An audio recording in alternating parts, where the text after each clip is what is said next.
Baiklah pemirsa, selamat pagi menjelang siang. Kami YouTuber Tabloid Mitra Pendidikan. Kali ini kami berada di SMA Negeri 5 Kota Cirebon yang dipimpin oleh Bapak Haji Iwan Agus Setiawan MPD. Baiklah pemirsa, kami akan berbincang-bincang tentang yaitu semester akhir tahun 2024. Baiklah, untuk lebih lengkapnya mari kita simak tayangan video kami berikut ini. Selamat menyaksikan.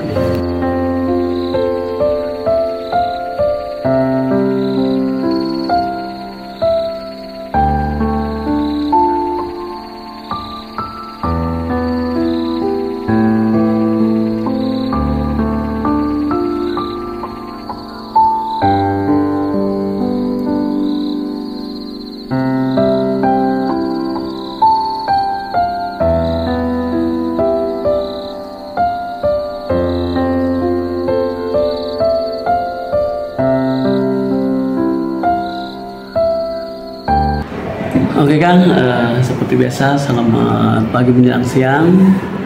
Kami menanyakan tentang kegiatan PSAS yang ada di SMA Negeri 5 Kota Cirebon, dan Kang sebagai pimpinannya di sini untuk silakan menjelaskan. Iya. Alhamdulillah PSAS sudah berlangsung mulai hari Senin dan akan berakhir sampai hari Jumat. PSAS ini bagian dari penilaian akhir semester untuk anak-anak yang meliputi sebetulnya ada kaitan dengan capaian pembelajaran, kemudian yang kedua sikap, dan program yang terkait dengan program P5 capaian dan secara kelompok klasika.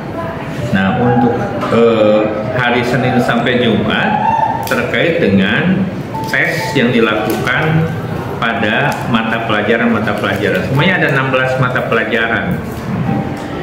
Yang penting di situ ada satu hal yang kita lakukan adalah ketika kita mulai menyadari bahwa digital itu menyebabkan kemampuan anak untuk bernalar, menulis itu kurang, maka sejak tahun kemarin kita menggunakan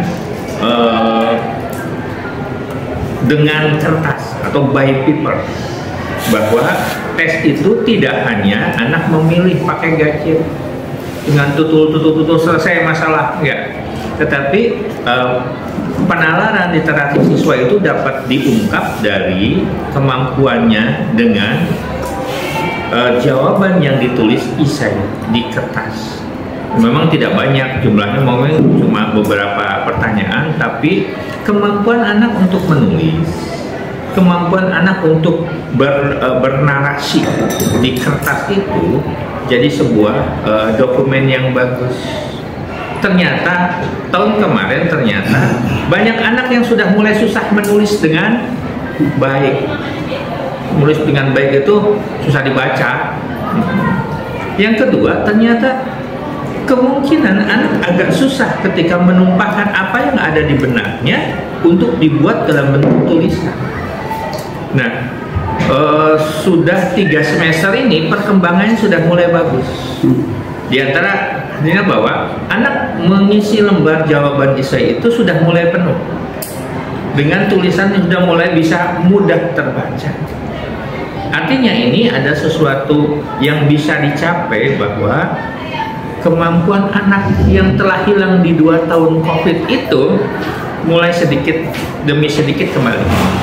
Itu yang penting sebetulnya, informasi yang bisa didapat dari kegiatan anak ini.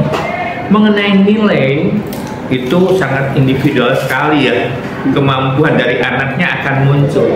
Tetapi kita ternyata punya kesimpulan bahwa kemampuan siswa itu lebih dapat ditangkap dari kemampuan anak menulis jawaban isai itu, sehingga tergambar lebih jelas.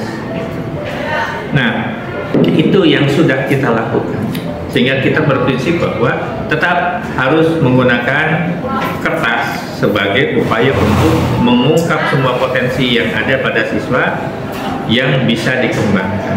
Itu mungkin titik poin. Ini Pak, saya mau nanyakan tentang materi antara kelas 10, kelas 9 dan kelas 12. 10, 11, 12. Nah, perbedaan itu antara dibanding dengan kelas 12 itu kan mau keluar nih. Oh, iya. Apa sih perbedaannya materi ini? Nah, yaitu kaitan dengan kemampuan anak-anak, dilihat bahwa kalau sekarang kan sudah kurikulumnya merdeka semua. Anak kelas 12 sekarang itu adalah yang sudah mengalami 2 kali fase. Sedangkan anak kelas 10 sekarang baru masuk 1 fase, ya, fase dari pengembangan kurikulum belajar itu. Anak kelas 12 sekarang jauh beda dengan anak kelas 12 yang kemarin. Ya, kenapa? Lebih ekspresif, lebih bisa mengungkapkan pendapat, ya, lebih bisa artinya komunikasinya sudah jauh lebih, kemampuan komunikasi. Memang kalau secara akademik sih kita memang masih punya masalah, ngaku. Dari kemampuan dari sisi mata pelajar memang ya itu bagian yang harus kita kembangkan lebih lanjut. Tapi kemampuan karakter dari anak-anak, kemampuan komunikasi, kreatif, inovasi, kolaboratif itu sudah mulai kelihatan meningkat. Dan itu menurut saya adalah bagian dari kemandirian yang jelas sudah jadi bisa membuat kita gembira bahwa generasi itu sudah mulai kembali lagi ke kemampuan awal setelah kita diganggu COVID. Terus harapannya Pak, barangkali mudah-mudahan mungkin ya harapan antara ruang sekolah ini untuk nilai Iya. Kebetulan ini ada komite nih, jadi didengarkan sama komite nih. Untuk nilai apa nih? Jadi bagian dari SMA 5 itu akhirnya harus ngaku bahwa sekolah itu memang membutuhkan banyak dukungan dari pihak manapun. Jangan ada pihak yang justru menggembosi tujuan pendidikan itu bisa tercapai. Nilai yang ingin kita capai adalah ternyata ketika pihak lain itu belum akan bergerak membantu kita kalau kita tidak menonjol ada sesuatu yang kita sampaikan, sehingga ketika diberi kesempatan untuk mensiarkan lewat media digital itu hal yang menarik buat saya, ya. Sehingga sekarang fokus SMA 5 memberitakan semua apa yang terjadi dengan anak-anak supaya tergambar bentukan SMA 5, casing sekolah SMA 5 lah, sehingga menarik orang untuk membantu. Dan saya harap juga dari komite bisa memanfaatkan apa yang kita lakukan sebagai sebuah informasi agar itu layak ditawarkan pihak lain untuk membantu, gitu kan? Oke kan, terima kasih penjelasannya. Wassalamualaikum warahmatullahi wabarakatuh. Waalaikumsalam warahmatullahi wabarakatuh. Jadi gini Pak.